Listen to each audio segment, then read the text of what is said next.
Welcome to Childhood Trash, a dumpster dive into our childhood nostalgia where we re-examine some of the most influential media from our youth in order to answer the question, tragic or nostalgic. I'm your host, Pia LaPlaca, joined by my co-host, Eating.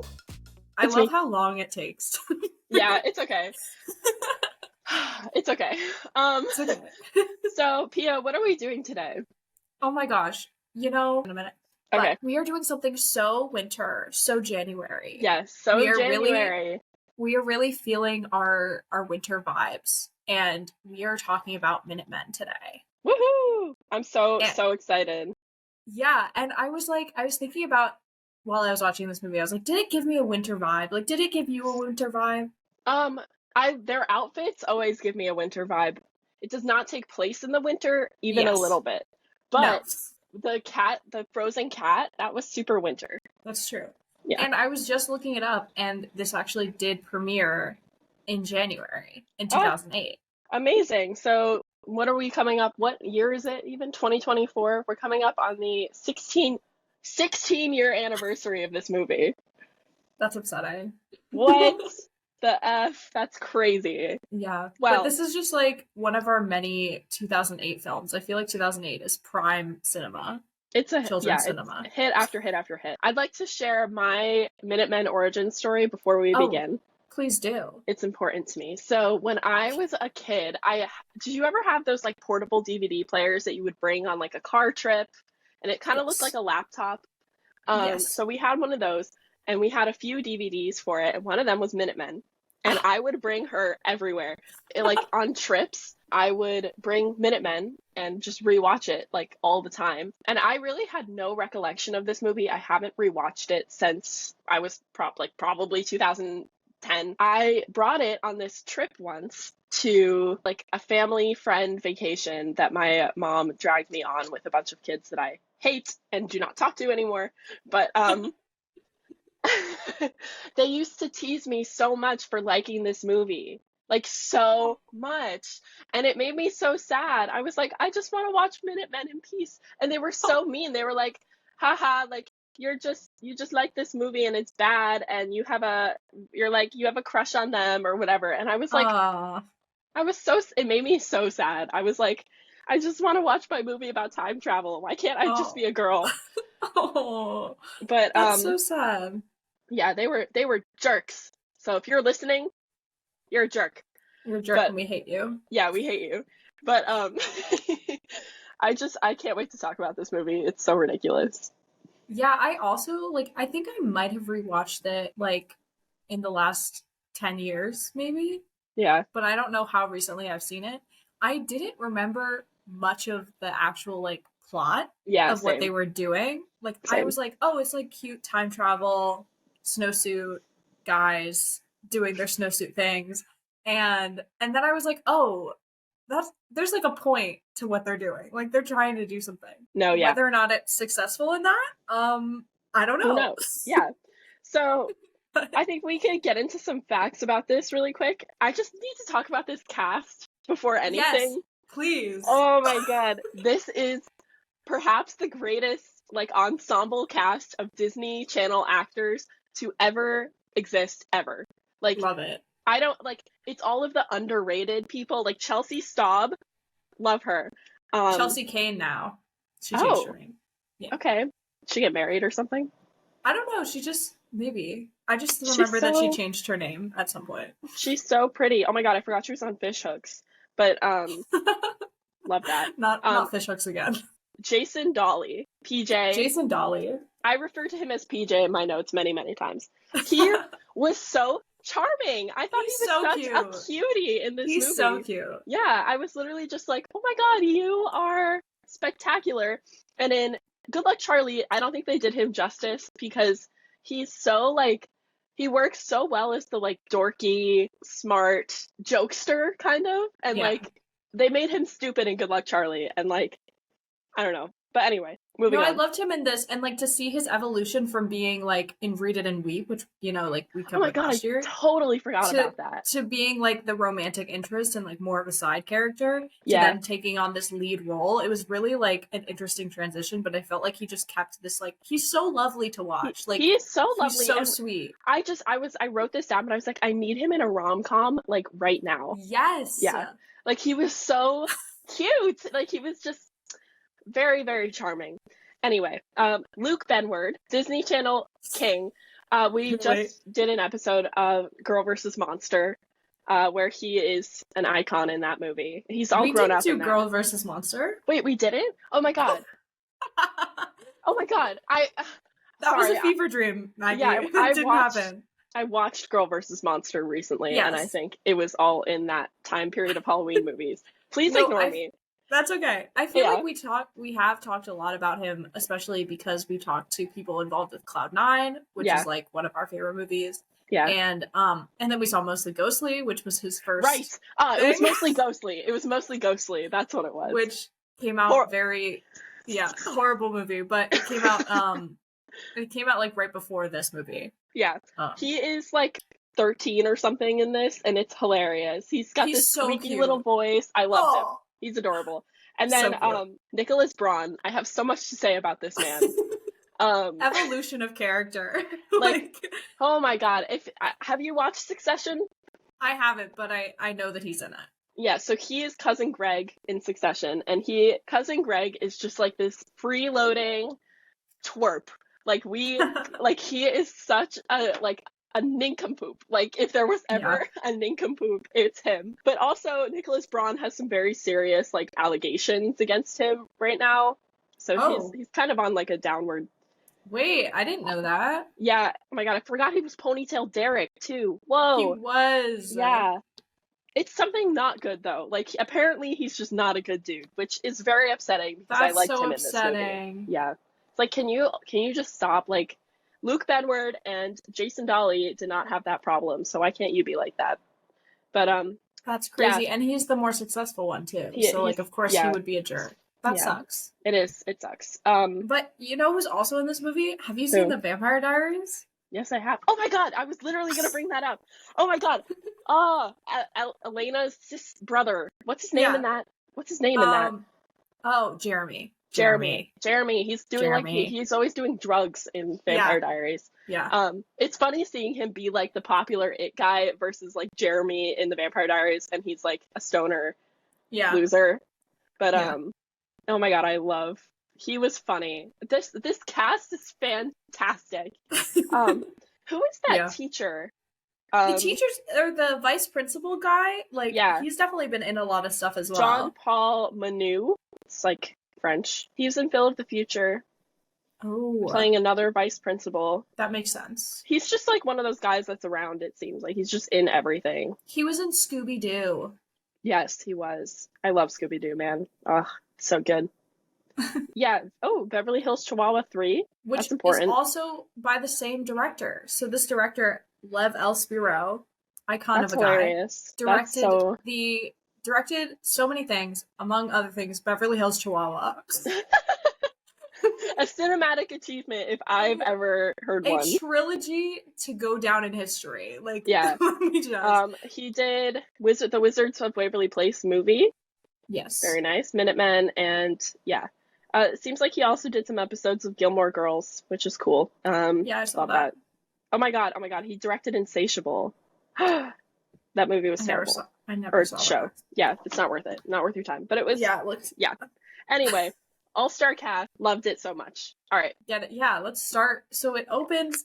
I want to say they cut to this same shot like 100 times throughout the movie. Oh my god, this is interesting editing choices that I wrote about, but I just want to like wait to get there until we're at that moment in the plot. Well, so we just keep cutting to this exterior of the school, and you just watch the clouds as they move, and it's like, this is key, because how else would you understand a time travel movie if you didn't see the clouds moving and it would show a different time of day? No, exactly. How else? How else? I ask you.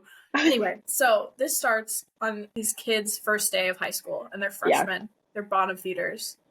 And we've got Virgil, played by Jason Dolly. We've got Derek, played by Stephen R. McQueen from Vampire Diaries. Yes. And we've got Stephanie, Chelsea Kane. Yes. And they're like they call themselves the Tres Amigos, I think. Yeah. Which okay. Yeah, like okay. Yeah. Okay. And they're just 3 best friends, childhood best friends. They're ready to start high school together. Super cute. And Derek and Stephanie are trying out for like their individual sports teams. And Virgil is kind of like I don't know, he is more of a comedian. He said something about wanting to be a stand-up comedian, which made me laugh. But he said something about wanting to be a game show host. Yeah, yes, that's what it was. Game show host. And I was like, I don't think you have that in you, my friend. Same, but like, good for him, TBH. Derek is going out for the football team, and he kind of sucks at football. And Stephanie is going out to be a cheerleader, and she's just this cute little pretty blonde girl. Like, she's definitely cheerleader material. On this first day of freshman year, clear that there's some like weird tension on Derek's side of things. Like, he's just got this like jealousy towards Virgil, or feels like Virgil steps on his toes sometimes. So during tryouts, Derek is like, he keeps missing the target when he's throwing the football, and Virgil comes up to him and he's like, dude, like, you gotta work on that, you know, he's saying something. We get interrupted by our bestie Luke Benward on I can only describe it as a 4-wheeler with an airplane engine attached. Yeah, it's some sort of like machine that he made that like comes into play later. Yeah. And he's just like, so he's essentially on this like 4-wheeler and he's just like speeding through and he can't control it. He's like, I lost control of the steering, and he's just like literally like like lawn mowing people. like the cheerleaders are diving out of the way. Yeah. And so everyone's like kind of, you know, crazed and like, what's going on? What's his name? Derek, yeah. Derek decides to take matters into his own hands and throws a football to hit him off of the thing. I don't know. Like, it just like it's so goofy. It's I love it. That could never happen, but it did. So Derek throws football, knocks Charlie Tuttle, played by Luke Benward, off of this like contraption and like saves the day or whatever. And all of Derek's like teammates on the football team, you know, they're the popular jocks or whatever. So they start like gathering around Luke Benward and like pushing him around in this circle. Yeah. And it's really funny. And then Virgil bullying, harassment. It's really funny. Yeah. Virgil, being the like good dude that he is or whatever, goes to like stop him. He's like, hey guys, like, take it easy. You know, he's being a good person, you know, very charming, very sweet. And they just throw him in the circle with Charlie and they're like throwing him around. It's so funny. And essentially then it just cuts to Charlie and Virgil being hung by like the statue outside of the school, dressed in cheerleader uniforms with like makeup and headbands on. Yeah. And this is kind of like where they meet and they they become friends. And it is how they become friends. And then we flash forward 3 years. So I think that means they're juniors, or he's a junior at least. Jason Dolly in high school. I couldn't tell if they were supposed to be juniors or seniors. I couldn't really tell either. An important thing about this is that Luke Benward's character is like supposed to be way younger than everybody else because he's like 13, a genius, and he like skipped a bunch of grades. So, but basically, as a result of this incident on the statue, like 3 years prior, Virgil and Luke Benward, Charlie, are outcast in school, and Derek and Stephanie are like the popular people, and they're dating now. So things have changed a lot. Okay. I need to take a moment and talk about the like social dynamics in this school. Yes, that's important to how this goes. There is such a clear divide. There are like such popular people and they basically float above everyone else. Yeah. And then there are like the bottom feeders. There's like the dorks, the dweebs, the nerds. And they're getting shoved into like vending machines. They're getting their clothes taken away when they're changing in the locker rooms. They're like literally being harassed, bullied, and like the staff does not care at all. But it is so like cartoony. Yeah. It is so, like, it was written in the 50s. Like, like I just want to know, like, did you experience, like, a really, like, a social system like this in your high school where there was, like, super popular and super nerdy people and they were, like, don't talk to each other? There was no, like, insane bullying, like, what was happening. Like, there's no, like, physical things, like, people are getting their clothes stolen or whatever. But there was certainly a, like, divide between, like, the athletic kids and the nerdy kids and the, like, I don't know, the stoners kind of thing. There were certainly, like, different groups of people. And, like, it wasn't as rigid as it seems to be in this school. But I definitely experienced a little bit of that. Yeah, I just felt like this was super, like, extreme. It is like very extreme. It was like taking that thought to the extreme, and I was like, literally, I don't think anyone's ever, like, I don't think this is real. No, it's not how high school is, like, at all. Like, maybe in the 80s or something, but not now. It's giving 50s. Like, it's giving, like, like, let's go to the sock hop and, like, you know? Like... Yeah, I know, and Derek is always in, like, black leather, like, and then he dresses up as a greaser for the, like, dance, and it was so funny. I loved that. Not Derek. Oh my god. Zeke. I keep calling him Derek because he's Ponytail Derek in The Perks of Being a Wallflower. Yes, Zeke. Anyway, so while we're talking about this moment in the movie where we, like, see the different social divide, the nerd table is, like, something I really need to talk to you about. I don't know if you noticed this when you were watching this scene in particular while they're all eating lunch. The chewing noises are grotesque. I don't know if you heard it, but it was literally, like, the most cartoonish, like Minecraft eating an apple sound. It's like, it was driving me insane. I noticed the sound effects throughout this movie were very loud. They were very loud. They were very strange.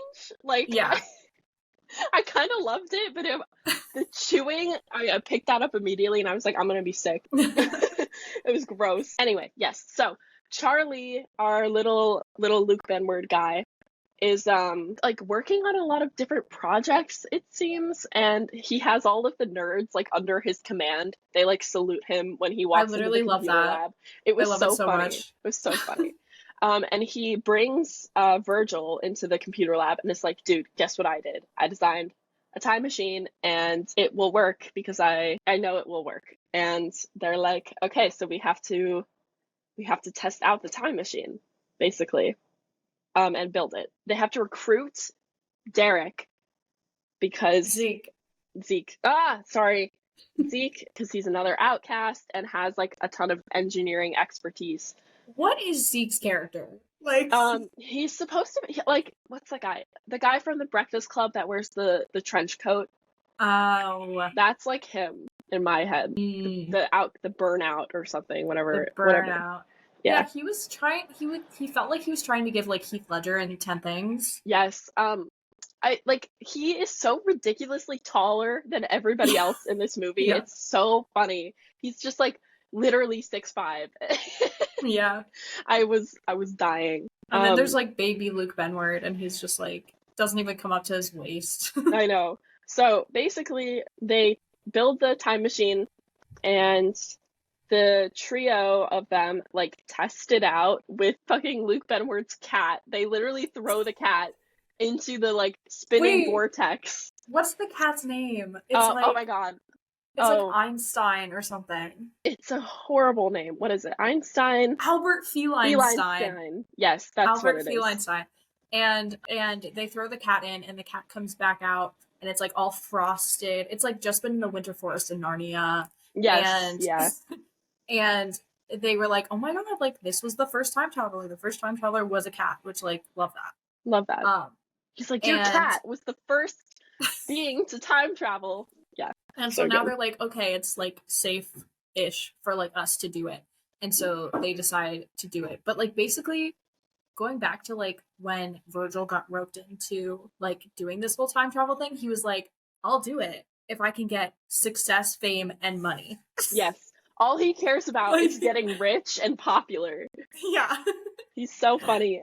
Oh my god. Virgil's character, like, made me laugh a lot. Just the way he, like, they dressed him. He's, like, such an average, like, Emerson boy.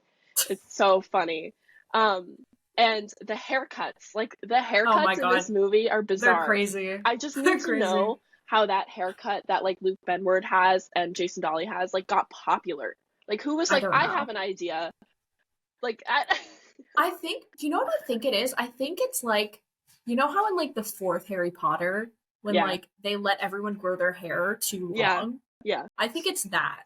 No, agreed. And it's like haircuts were like out in 2008. Like exactly. No one was getting their haircut in 2008. There was not a salon in sight. No, it's like, the Mitchell Musso effect. Like exactly. But I was just like, this is really interesting. And another, but I love it. I loved it too. It's very charming. Another part from this section that I wanted to touch on was Jocelyn. I just like was very confused about her. She was like this girl that kept hitting on 14-year-old Luke Benward, and she had to be at least 17. Name. Yeah. Oh yeah, I forgot her name. Like he looks like a child, and she has to be at least 17 or 18. And I was just like, this is so weird. This is an interesting plot line, and I'm not sure if we needed it. No, we did not. And the way it progresses too is really interesting, because it kind of starts with like, she's kind of just like, I think she's like hyper and cheery, which makes it less creepy. Mm-hmm. But I think it is creepy. I think it's creepy as well. I'm like, oh. Because she's like this old, like she's definitely like a senior, or like even if she's not like, even if she's in the same grade as this child, like he is way too young. Yeah, like he's so young. Yeah. He's like 14. My god. And he looks so little. Like he's tiny.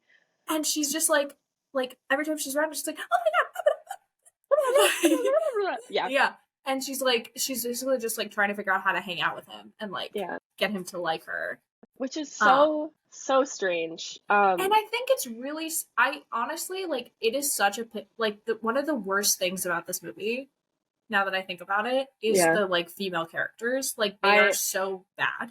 Yeah, I know. Oh my god. It's like we couldn't have, like, an actual well-rounded female character. No, and Chelsea Staub's character, like, her only purpose is to be this, like, love interest that gets pulled between Derek and Virgil. Like, she isn't very, like, I don't know. Which sucks. And it, like, gives them something to, like, beef over. And it would have been so interesting because, like, especially, like, we'll get to it, but, like, when, what's her name, Jocelyn becomes, like, a part of the team. Yeah. Jeanette? Her name is Jeanette. No, it's not. It's Jocelyn. Anyway, okay, I guess we'll go with Jeanette then. Anyways, when Jeanette becomes more a part of the team, it would have been such a great way to see her character and, like, for her to have an actual, like, personality and, like, be contributing as a part of the team. But, like, they just don't care about that. Yeah. But anyway, let's get... Sorry. Yeah, I just realized that Jocelyn is the girl that Derek cheats on Chelsea Staub with. That's what I thought you were talking about, and I was like, oh, we're gonna talk about that? No, I meant Jeanette. I'm sorry. I'm reading back and I'm like, they're two J names, and like, who knows? Yeah. Let's get to their first time traveling experience. Yes, which is so silly. So basically, they go back in time and they're like, we have the winning lottery numbers, so let's go back in time and like buy a lottery ticket. Fucking genius. Okay, I would have done the same thing. That is so... Literally, I saw the problems coming from a mile away. I was like, no way this is gonna work. No, yeah. I mean, this is the trope of every time travel movie, that if you change something, then you change like everything. But winning the lottery, I would have done the same thing. I would have been like, okay, I'm gonna pay off my student loans. I'm gonna buy my grandparents a nice house. Like, I don't know. So they get to like the convenience store or whatever where they're going to buy a lottery ticket, and then they're like, oh, so do you have ID? Because you have to be 18 to buy a lottery ticket. And they're like, oh no, we're literally like 15. So then they go outside and there's this street performer, and this street performer is the bane of my existence. I think like he is the biggest thing I think about in this movie. Like he is the only thing that has stuck with me about this movie. Literally. Oh my god. He's crazy. And every time he moves, he scares me. They added like a mechanical sound effect as if that's how it sounds when he moves. No, or like he's making the sound effect. It's crazy. Mm-hmm. So they asked this, like, basically, if you haven't seen the movie and you don't know what we're talking about, it's like this guy who's like painted silver and all in silver. And he's like doing the robot outside of this convenience store in fucking Summerton, California. like no way. But anyway, it works for the plot. So they go and they ask this guy, and they're like, hey, like, can you buy a lottery ticket for us with these numbers? We'll give you the money and whatever.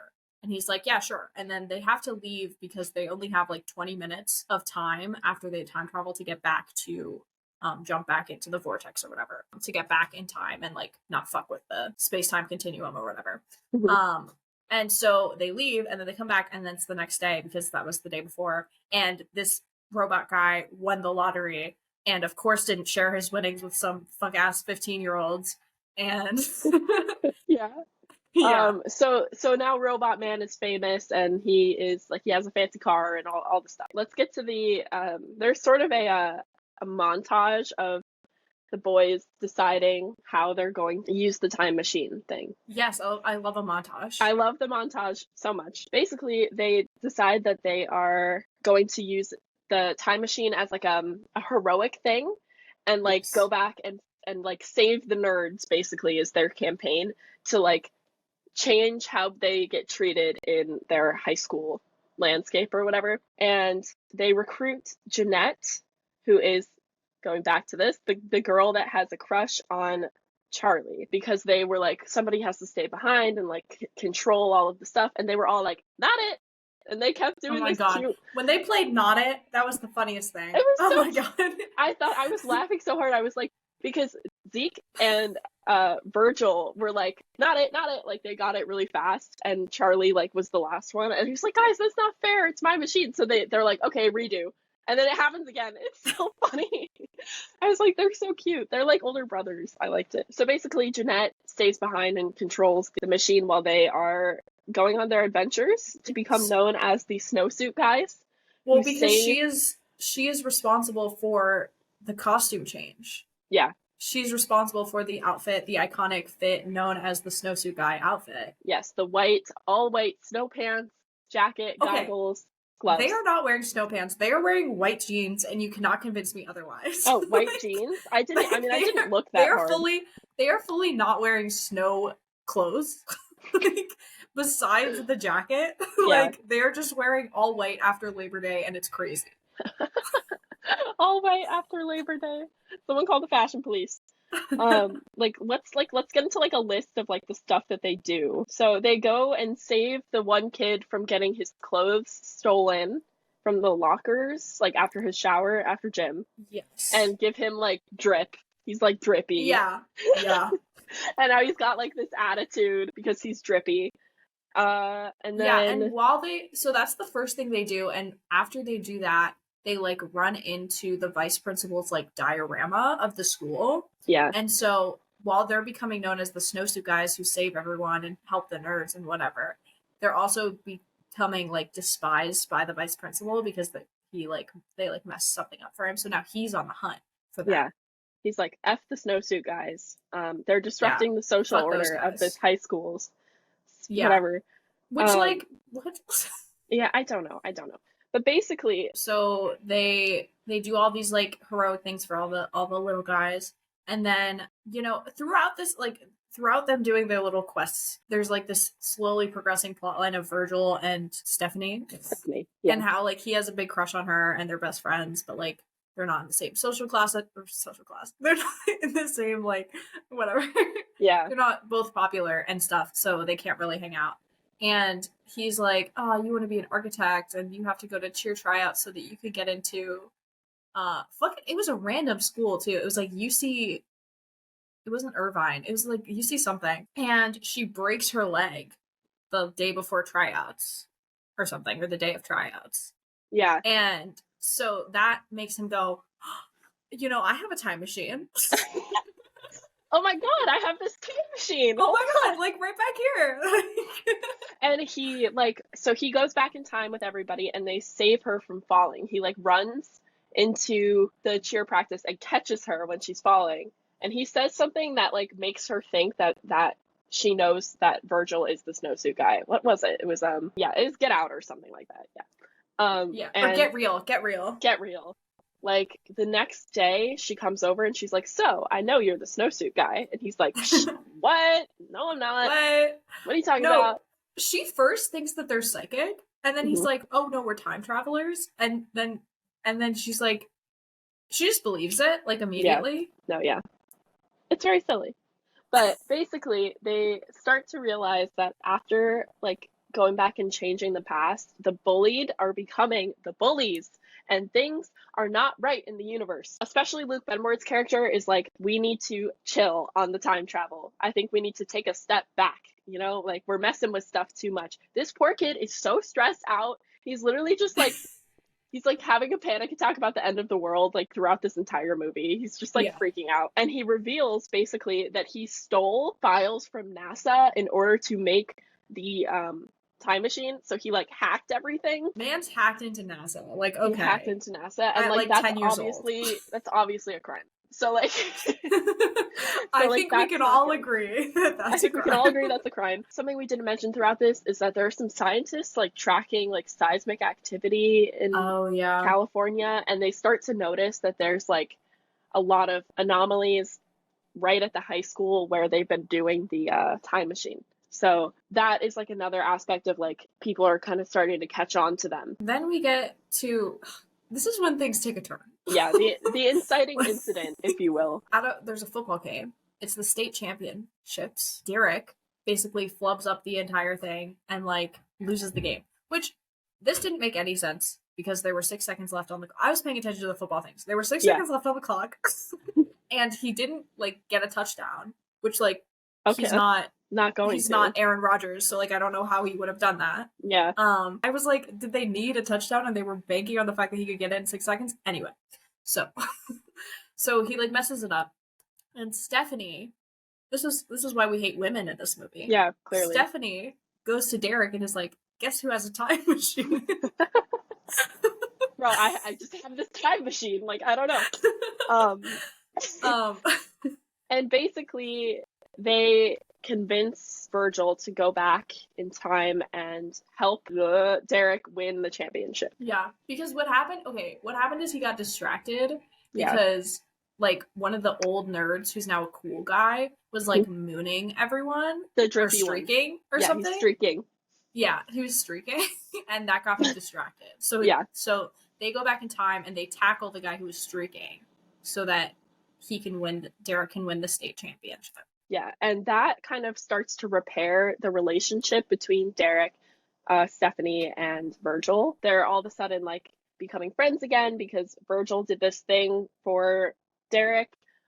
Derek is very clearly like only friends with him to like get what he wants, like use the time machine, like whatever. Even still, Virgil starts to kind of like back away from Zeke and Charlie. He's sort of like, wants to hang out with the popular kids because we know that all he wants is like status and money, and they have that. So he's like, he feels like he's finally getting what he wants, I guess. Yeah, and can we also talk about how Derek just like sucks? Like he's like cheating on Stephanie with like this girl who, do you recognize her? She's in something. She's in, can I tell you? Yeah. She is in Return to Halloween Town. Oh my god. She's like is she one of the like, is she the friend or the daughter of the evil? She's one of the evil people. Oh my god. That makes so much more sense. Yeah, she has that vibe to her, evil girl. But like even again, like another instance of a female character, and she's like seen as this like seductress of like kind of like taking Derek away from Stephanie, whereas like that's definitely Derek's choice. Anyway, it just bothered me. Yeah, agreed. I have like a few quotes or like moments from this that I love, like this area. So when Virgil is trying to convince everyone to like go back in time and fix the football game, he's like, I don't remember if it's Virgil or Zeke that says this, but he's like, we're the Minutemen, not the Weenie Men. It's like, oh yeah, Virgil says that. The Weenie Men is so funny. Yeah. And I thought that like Charlie kind of felt like Oppenheimer in this as well. You know what I mean? Like, sure. If you want to make the Oppenheimer Minutemen comparison, that is all you. And I'm going to, because he created something that changed everything, and he's just like, you know, this is the picture of like Oppenheimer being like, that's Charlie in this movie. The feds start coming after them. They're sniffing, yeah. They're sniffing around, and they're like following them.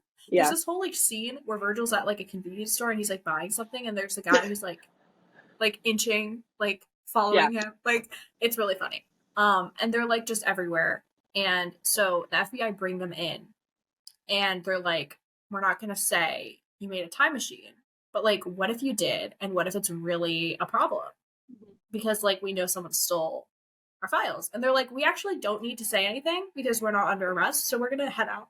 Yeah, we're gonna leave. But they're kind of scared about it. They've all kind of split up because Virgil has been hanging out with sort of the other popular people, and it upset Zeke and Charlie.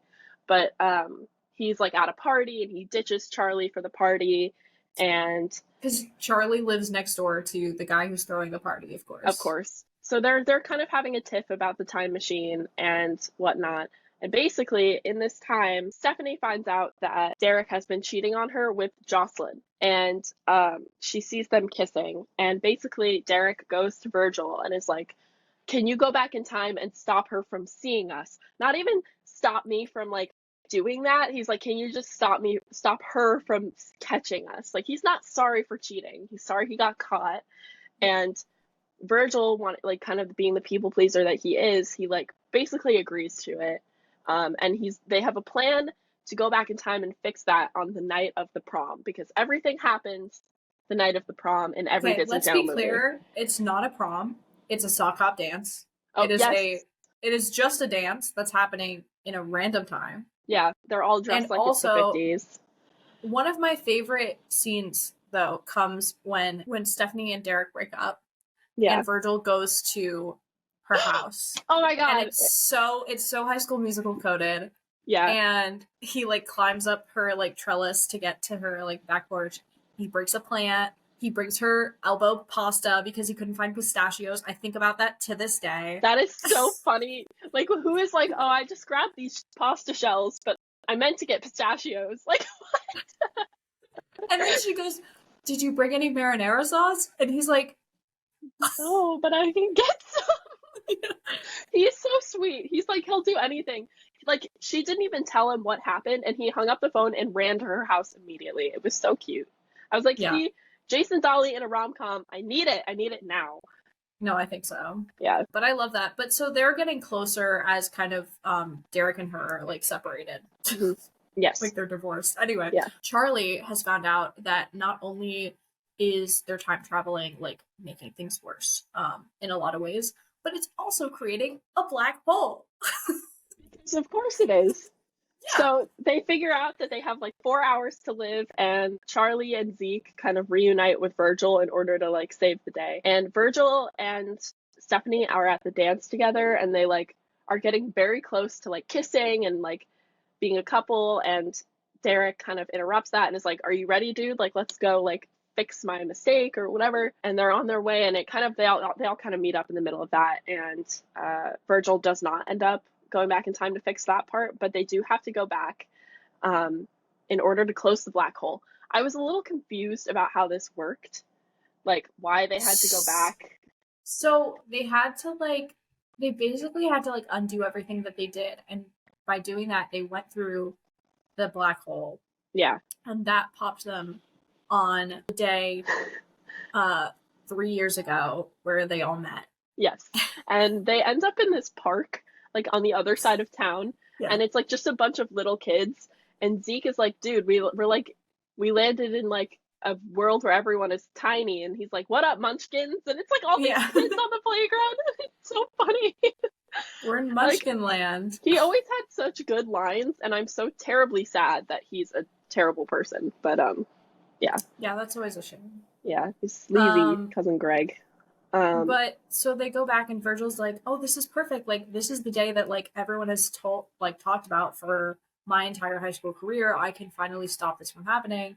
And then we have this really cute heart-to-heart of Charlie being like, yeah, and it's also like the day we became friends. So like, do you not want to be our friend? So it's my favorite day, and I don't want it to change. That made me like, that's my favorite scene in the movie. He's like, this little kid, and he's like, it's my favorite day because it's the day we became best friends. And I was like, stop. That's so cute. Little Luke Benward. Yeah, so basically they stop him from, or they think they're going to stop him because they have to go back to the portal before it closes, and they basically leave him behind, and Zeke is like, do what you gotta do, whatever. And they're like, we're never gonna make it before it closes. And basically, just as that happens, PJ rolls up in the tractor with a airplane engine on the back, and he's like, let's go. They all hop on and speed to the portal and jump through it. I don't know how that fixed anything, but like, yeah. I'm like thinking about it right now, and I'm trying to like I kind of make it make sense. Yeah, I lost the plot at this point a little bit. So, but anyway, so they come out the other side of the black hole. The black hole closes, and it's like nothing happened because they fixed it. Yeah, and so, but they come back to like not the day of the dance, but it's the first day that they time traveled. Yeah, so things are different. So basically everything that happened in the movie has not actually happened yet because... Exactly. Yeah, and something silly that happened. There's a couple good things that happen afterward. Jeanette has kissed Charlie before he left for the black hole or something, and he was super shocked about it. It was really funny. But when they get back, he like runs up to her and kisses her, but that hasn't happened in like her life. Like she doesn't know that happened. Yeah. And she's like super shocked about it or whatever. But she's like secretly very excited. We get her like smiling, walking away. I was thinking like that had to be Luke Benward's first kiss. He's like 12. No, wait, I have to look. That had to be his first kiss with her. No, I think it is. I think it is. Yeah, I was like thinking about that. I was like, there's no way. Because Dove Cameron's first on-screen kiss was with Luke Benward. Aww. In Cloud 9. Then Virgil and Stephanie, like she's still technically with Derek in this timeline, but he's like, I've been thinking a lot about what I would do if I could go back and change the past. And she's like, what would you do? And he's like, I would tell Stephanie how I really feel about her. And it was so cute. They were like, aw. They were like, she's like, I feel the same or whatever. Yeah, I don't know. And then I like how the movie ends because Charlie is like classic Charlie. He runs up. He's like, I have this idea. We're gonna learn how to teleport. Have you ever like thought about teleporting? We can do it. I figured it out. And then they're like, no. No. I love that Zeke's like, that is it. No more time travel. He's like, I can't do this anymore. I loved it. Yeah, so that's basically the movie. It ends after that, like they're setting up for a sequel that never actually happened, it seems. Oh, I never thought about that. Yeah. So this high school was so familiar to me, and it's because it was the auditorium scene in High School Musical. To me, it also really looked like the Lemonade Mouth High School, but I don't think it is. It was shot in the same place as High School Musical, the first one. Yes. Yeah. But it was also shot at a different high school. As well. Corbin Bleu had a single from this movie. No, we need to talk about the soundtrack. We need to talk about the soundtrack. Yeah, we need to talk about fun. Like Whoa. Like Whoa is important. Yeah. That's very important. The Corbin Bleu of it all. Yeah. He was just all over the Disney Channel, like, music scene. Even though he wasn't even in the movie. Love that for him. He wasn't, but he was the best part. Like, he was getting that check. Yeah. I loved the soundtrack of this movie. Like, me too. Every time a song came on, I knew it instantly. Yeah. And I was so into it. Very happy. So, how did you feel about this movie? Like, what was your experience watching it? Like I said, I feel like I've seen this, like, in the last few years. But I didn't remember it. I gotta be honest. Mm-hmm. I don't really like it. Really? Like, I like the time traveling. And I love the cast. Yeah. And I think it's so wholesome and sweet. But, like, when you get down to it, like, the whole, like, popular versus like not popular like was just not interesting to me. Yeah. And I felt like it was so heavy-handed that I was like, oh my gosh. Yeah. Is this are we sure this was made in 2008? Like this is kind of crazy. Yeah. And I also felt like it was like 90 minutes probably. Yeah, it was 90 minutes. But it felt long. Really? I actually I really enjoyed watching it. I thought it was like a silly I thought the jokes were cute and like I like the cast, like you said. The plot completely weird, like doesn't make a whole lot of sense. Like wasn't super into it, but like I felt like the three main characters were super charming and that made it like fun for me to watch. But I get what you mean about being like the female characters are not developed, and I mean like we can't really expect like a lot of the times movies in this age like just did not use women as like real people. we're not saying like it has to be like a feminist masterpiece. We're just saying give her a personality. Yeah. No, I think that's true. Like, I think I was just thinking about it while I was watching it, since we did talk about Read It and Weep, and that came out before this. And Jason Dolley's also in that. I was like thinking about them a lot, like in combination, like in contrast. And I just think this was so boy. It was like they were really trying to make a boy movie. Yeah, it was a boy movie. I think that it suffered because of that. I agree. Because like I think Read It and Weep like is more girl. It is more focused. Girl. Yeah. But it has so much more like heart to it and to like all the characters. Yes. Whereas this was like it had a great like male friendship, and that's great. But like everything else was kind of like not really. You're very right. Like comparing those two movies makes a whole lot of sense. Like they were just afraid to like go there with the emotion in this. Yeah. And I always feel like Disney Channel movies like can do a really good job with that, being like, oh, that was really sweet. Like even like Halloween Town, like the mother-daughter relationship is really like cute, and the grandmother. And then, like, what are some other things we've watched recently like that? I was also thinking about, like, Jump In. Like, that's a movie that I think really, really does, like, both well for, like, a male and a female audience. Like, I feel like that is a good example of doing both. And this does definitely lean more, like, you know, men don't have feelings or whatever, and, like, just, like, goofing around. Boys being boys, if you will. Boys. Overall, for me, it was, like, a very, like, fun watch. I hadn't seen it in years, so it was nice to kind of revisit that. I don't think I would like watch it again, but like it was cute. I had a good time. Like definitely like a very like nostalgic watch for me, but like not in the like sense of nostalgic or tragic. That's not what I mean. Just like going back and being like, oh, this is sweet for me to revisit. Yeah, I agree. I mean, I think it had its moments, but agreed. For the most part, I was kind of for the most part I was kind of like yep, pretty much. Okay, so your rating? Tragic or nostalgic? I'm gonna have to give it tragic. I don't think I'm gonna watch it again. I think it didn't hold up the way it held up in my mind. Really? You know. I think because I had no expectations going into this movie, because I really didn't remember it, except that I really liked it. I enjoyed it more. But like you said, I wouldn't revisit it. For me, it is nostalgic, but like a low nostalgic. You know how we've been talking about like Halloween Town is peak. And then it's like there's like a lower end of that. Yeah. Yeah. Definitely. That's fair. Overall, very silly movie. Very fun to talk about. Like there's so much like goofy stuff that happens in this that I like was very excited to mention. Oh my god, the little sister. Oh yes, we didn't get to talk about her. I have some quotes from her. She was so funny. She was so funny. She walked in when they were like building the time machine, like the three of them, and she was like this girl had some character. She was literally like, it's like I walked into an ugly contest. I'm gonna leave. And I was like, oh my god. She was really cute. I liked her. She was fun. Yeah. But again, like I wish she had a role. Like what was her point? No, like if she hadn't been in the movie, like that would have been fine too. Like nobody would have like it would not have made a difference. Yeah. No, exactly. But like overall, there was just some really cute, like funny jokes in it. Like Derek always made me not Derek. Oh my god. Zeke always made me laugh. Like he was always saying some crazy shit and it made me I don't know. Very funny. But yeah, good one to talk about. Lots of content. Oh yeah. So next up, what are we doing, Maggie? Dance Academy, episodes 1 through 5, season 1. We're excited to start a new TV show. Sad to say goodbye to House of Anubis. Pia, remind me to bring you your amulet the next time I see you because I have it. Yeah, we basically just are doing Dance Academy and kicking it for the rest of for a while at least. Until we finish the first season. So get started on watching those two shows. We're very excited to talk about them. I'm so excited. I'm excited to start another like continuous series. Me too. It's like it's fun to get into that stuff. Thank you so much for listening to this episode of Childhood Trash. You can follow us at Childhood Trash Pod on Instagram and TikTok. And you can follow Pia at Pia LaPlaca. You can follow Maggie at Maggie and Keating. We'll see you next Thursday. Bye.